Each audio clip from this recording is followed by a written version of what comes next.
day. It's Pride Month, but is tech paying attention? Then Microsoft Windows 11 is coming out and users are not happy. And Western Digital has a bug or hack, but they aren't sure what it is. I'm Stephen Rosenbaum, and this is Future Forward. I'm Alexis Granata. Let's launch.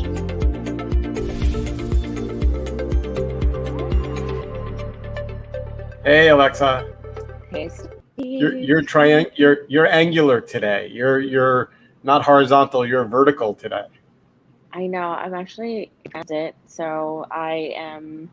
It's actually my birthday weekend. Today's my birthday, and Happy birthday to you. And we just did an impromptu overnight in the city. I'm laptopless, recording live on my phone. Sans fancy podcast mic.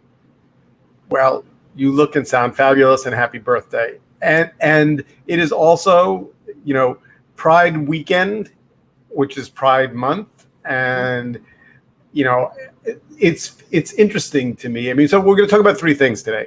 We're going to talk about tech and Pride month.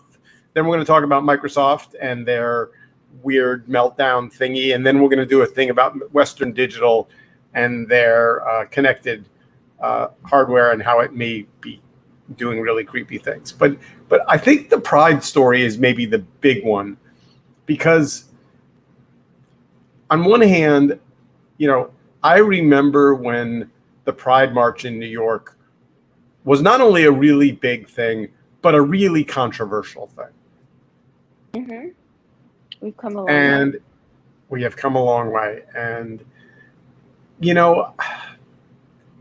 I guess I just wish people understood that whatever that thing is that you feel weird about yourself, to this, to that, too short, too tall, too big, too thin, to what color you are, what belief system you are, like everyone has one of those. Mm-hmm. And until, Pam and I were talking about this the other day, the subways in New York used to say, ladies and gentlemen. They used to say, ladies and gentlemen, our next stop will be, and about, 3 years ago, they started saying everybody. Yep. And every time I hear that on the subway, it makes me feel good. Yeah, absolutely. I mean, remember, I guess, was it like Will and Grace, or even just the kissing episode on Friends? Like, there were these moments where gay characters entering American homes via television sets or major headlines, and I think when I think back to that, it's almost weird, right? Because I think we have accepted the LGBTQ community in so many different ways, but clearly we still have a lot of progress to make still. Yeah, and so let's just jump into we found this fabulous Vice article about brands that have no business running Pride campaigns. And, I read the headline and I thought, well, I know, they're going to just, nom on Chick-fil-A or whatever. But it turns out it's actually kind of a little more troubling than that. And so we'll just go through a couple of them because I think it's a good wake-up call. So the first one is Pfizer. And so Pfizer's running a Pride Month 2021 Twitter campaign, and Vice points out that Pfizer was essentially had all kinds of issues with employees reporting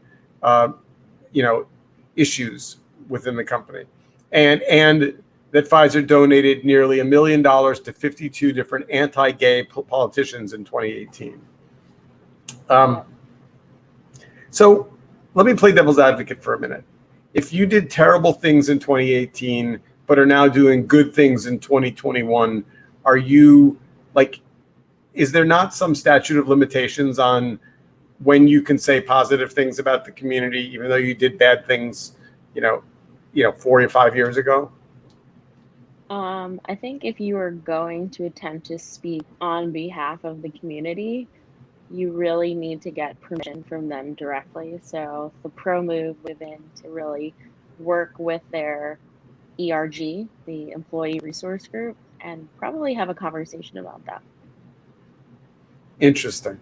Okay. So that's a good tip. Like, don't have it come out of marketing. Hmm. Have it come from the ground up. All right. So the next one is Citigroup. So Citigroup has, I mean, the ads themselves, if you saw them, seem, pretty sensitive for a bank.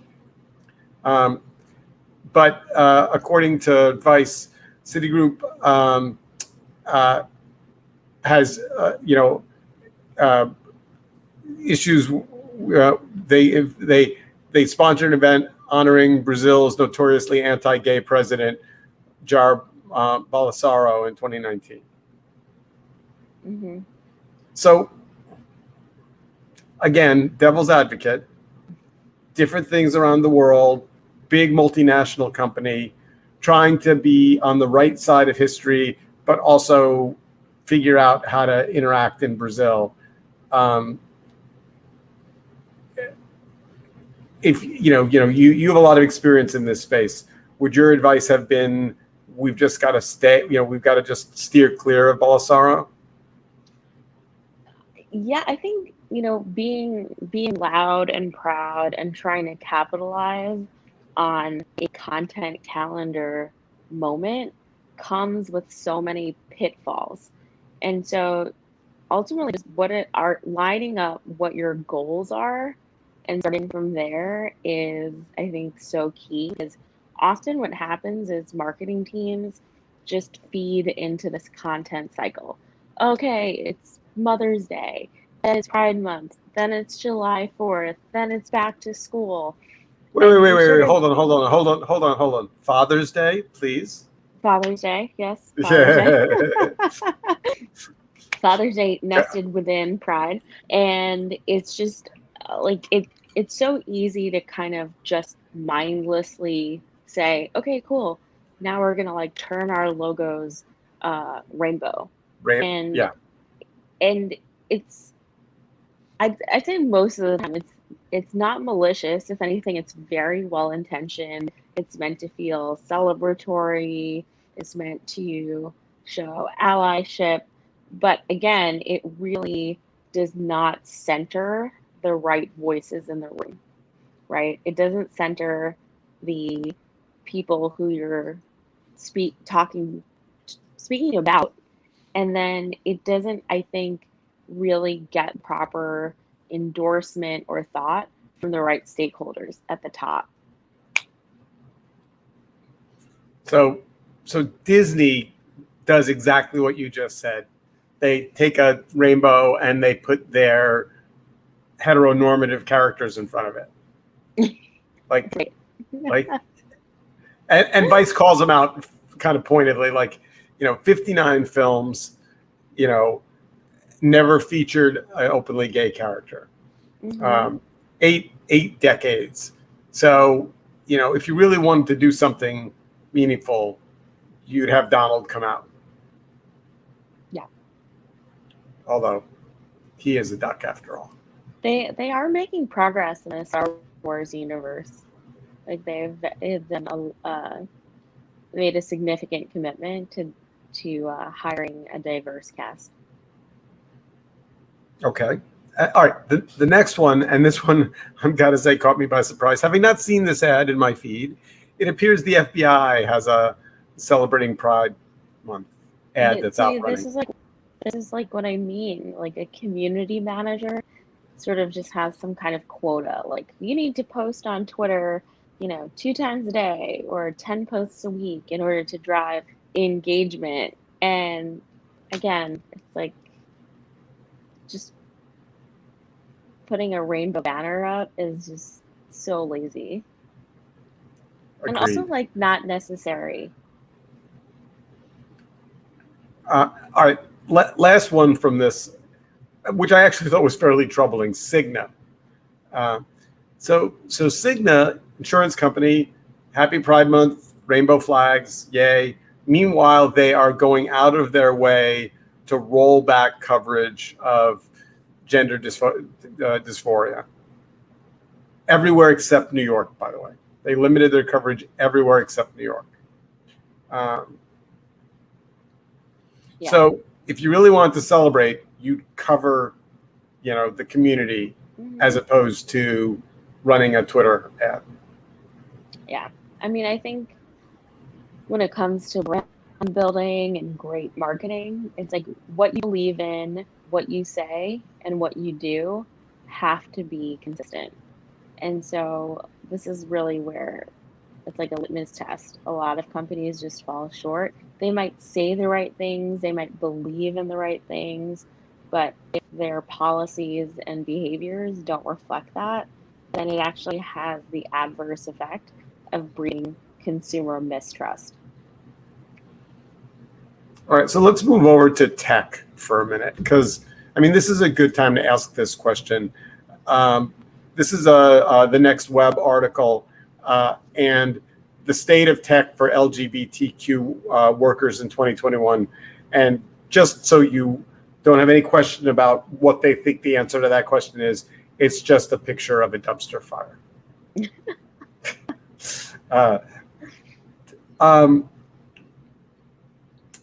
And, I guess I was surprised by this, because while I knew that you could find individual stories of problems and issues, I did think that overall things were getting better. And the Next Web says not so fast. Yeah, I mean, I would say the things are directionally getting better, but not fast enough, right? So this is a research paper that they're quoting, and it says LGBTQ STEM professionals were more likely to experience career limitations, harassment, professional devaluation than their non-LGBTQ peers. Yeah.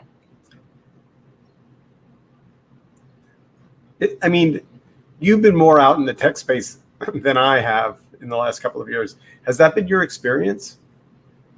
No, I mean, I've had the benefit of working for very, very progressive companies. I've had colleagues who have actually transitioned during their tenure as employees and had those medical costs covered by the company.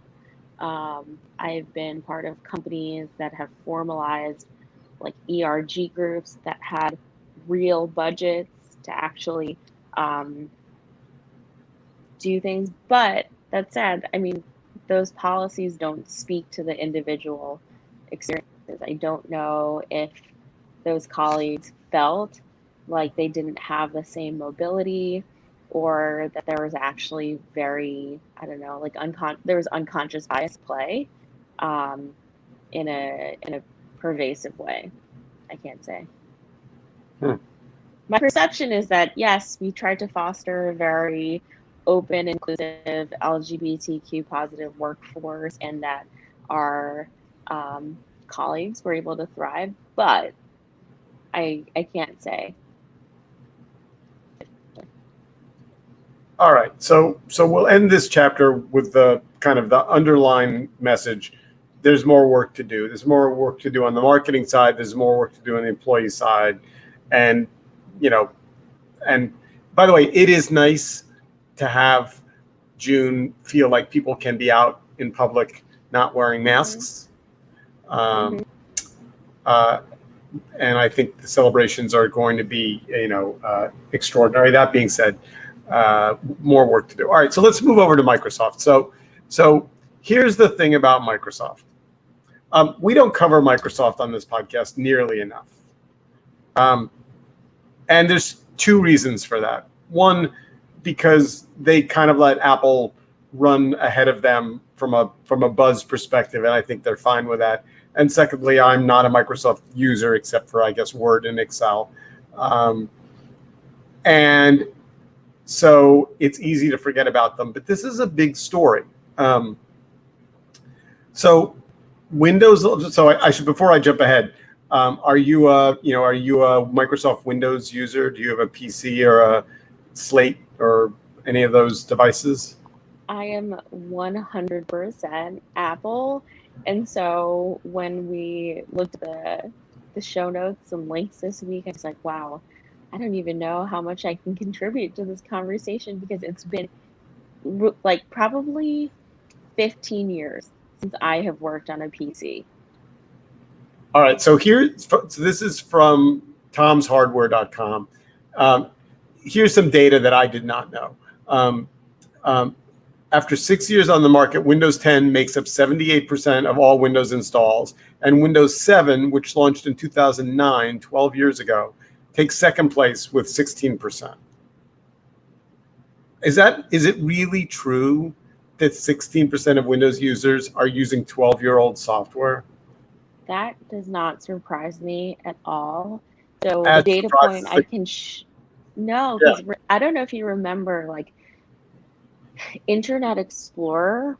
So when I used to make websites, I just remember people would have IE6, IE7, just like old web browsers installed on like corporate systems. We're talking about like hospitals, big corporations, and they just don't do a good job of staying current with the latest edition. I mean, part of it is that Apple is relentlessly persuasive is the nicest word I can think of about making you upgrade. Hmm. I mean, But I mean, Monterey is coming. yeah, you can say like, okay, obviously it's good for their business, but you could say again, if I'm drinking Apple Kool-Aid, that it forces most of its users to basically have the better, more secure, more consistent user experience. Windows sort of giving consumers more control, it actually lends itself to exactly this point, which is, yeah, you can be on legacy software that is 12 years old and probably making your PC experience a nightmare without you even realizing it. All right. So the headline from this article is Windows 11 changes all that, leaving a significant number of Windows 10 computers, even high-end workstations from just 3 years ago, and possibly the current Surface Studio out in the cold because they won't meet the minimum requirements, which have changed significantly for the first time since Windows 7 launched in 2009. So that's going to be a shit show. Yeah. So if you're a big company and you've got, hundreds of desktop machines, you weren't expecting to have to upgrade them. So you're just simply going to say, no, I'll stick with 10. I'm not going to go to 11. It's there's going to be. Yeah. I think it's probably like, I think the biggest complication is do they have enough lead time, right, to really respond? Like Apple just made very significant changes to their operating system that impacts the way that apps track, right, on iOS. But that's something that we've known for a while. So I don't know. I mean, in terms of like Windows IT personnel, we'll see if they can rise to the moment. Well, or change up a lot of hardware. Satya Nadella's closing Windows 11 remarks didn't get much coverage, again, because Windows doesn't get much coverage. They had a big event, and his last comments were really a direct shot at Apple, which is surprising for Microsoft CEO. And soon to be chairman. The board just elected or made that call. Well, partly just because Gates is gonna have to go shrivel up and hide in a corner. Yeah. This is a tangent, but I was like, wow, wouldn't it be incredible if Mackenzie, like the last name, Jeff Bezos' ex-wife, and then Melinda French, teamed up and just formed the most badass lady squad. Well, I mean, they got a lot of cash, so yeah. No, I do think that would. They've had coffee. Yeah. All right. So reading this Verge article, like, what was there something about his, his quote that that made you think he was going after Apple? I mean, I can read it. It's actually somewhat long. I'll read it. So this was his quote. Authors can be divided into meteors, planets, and fixed stars. Meteors produce a loud momentary effect when we look up, shout, "See there," and then they're gone forever. Planets and comets last for much longer. The fixed stars are the constant and unalterable. Their position in the firmament is fixed. So does he think Microsoft is a fixed star? Is that like... That's that would be the analogy. I just don't know if it's fair to say it's really against Apple, because someone couldn't make the same interpretation that Apple is also a fixed star. It hasn't been around as long in terms of its fixed position, but I also have little to no reason to believe that it would go away. So I'm buying new desktop machines with the M1 chip in it. Amazing. Because everyone tells me that iPad with the M1. Yep. Yeah, because everyone says they're just awesomely kick-ass. Yep. All right, we have a little bit of time left. Let's talk about Western Digital. So this is, again, the problem with the slow news week like this is this story just gets lost. This is a device. So Western Digital has a set of hardware of storage devices called MyBook Live, and they're network attached storage so that you can see them across your network. And it seems that someone or somehow all of the network devices got sent a signal in the middle of the night that said reboot and erase your device. It's just actually devastating.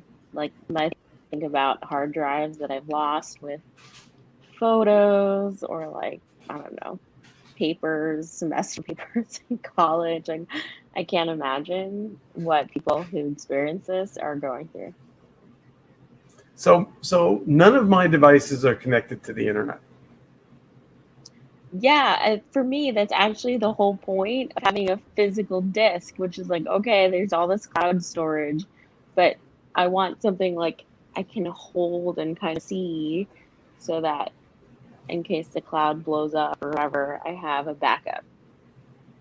I'm actually paying for quite a bit of cloud storage at the moment. It's kind of annoying. It's like, I'm paying for some Google storage. I'm paying for some Apple storage. I'm paying for some Dropbox storage. That's a good show. You know how we've done like streaming subscriptions? We should definitely dig into all of these other digital costs. I'm right about halfway through the latest Amazon book, the Bezos Part 2 book that Stone wrote. And the story of AWS, it's fascinating. It's truly fascinating. And then also there's a whole chapter on Amazon's foray into Hollywood and, getting Prime Video to be a thing that's just a much more of a shit show than I ever understood it to be. And Brad Stone's a good writer. He's a very detailed, very thorough, very relevant writer. But I didn't think I necessarily needed another book on Bezos, and it turns out, You do. yeah, you kind of do. You kind of do. We haven't even gotten to space yet. We're still on the ground. So what do you think's this next 2 weeks, I think, is gonna be interesting. I mean, 4th of July kind of sucks up Thursday, Friday, Saturday, Sunday, Monday, right? So Yep. anybody that can afford to be off the week before 4th or the week after 4th or the 2 weeks around the 4th is like my inbound email in the last 2 days has literally dribbled to almost nothing. Yep. And some of that is COVID, and some of that's just the summer. And some of that is, the first summer we're having without Trump in 4 years. Unless you count that ridiculous, whatever that Ohio thing was the other day, which I paid no attention to, happily. It does seem like there'll be some last minute Washington shenanigans as everyone heads out the door. Well, didn't they just pass the bipartisan infrastructure legislation? Or They did not.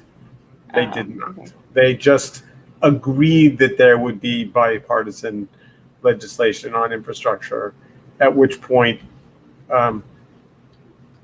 Biden, either on purpose or by accident, depending on who you believe, said this kind of politically unwise thing, which was the only way I'm going to sign it is if it comes with an attached bill next to it for my other priorities, which has the Republicans completely psychotically up in arms. But I mean, when I'm being optimistic, I think that Biden is slow rolling things on purpose to get everything lined up the way he wants. And when I'm being pessimistic, I think that McConnell is just able to throw sand in the gears on anything he wants. So It's going to be like a lot of old, stubborn men on both sides. yeah, well, I don't know. I guess I ought to go look at this Trump rally thing and see, how he does on stage for 90 minutes when he doesn't have his greatest hits anymore. He's got to attack somebody. I mean, that's his I whole. don't know. Someone would have to pay me to watch Donald Trump. All right, I'll research it for you. All right, well, go and have a fabulous birthday. Enjoy your birthday. Is it weekend, or are you just going to do the whole week? Is it going to be birthday week? It's kind of like birthday week because my mom's birthday is July 1st, and then we have the 4th of July weekend. So I always have the benefit of just an extended kind of celebration week. Excellent. Well, have a good birthday week, and see you next weekend. Bye. See ya.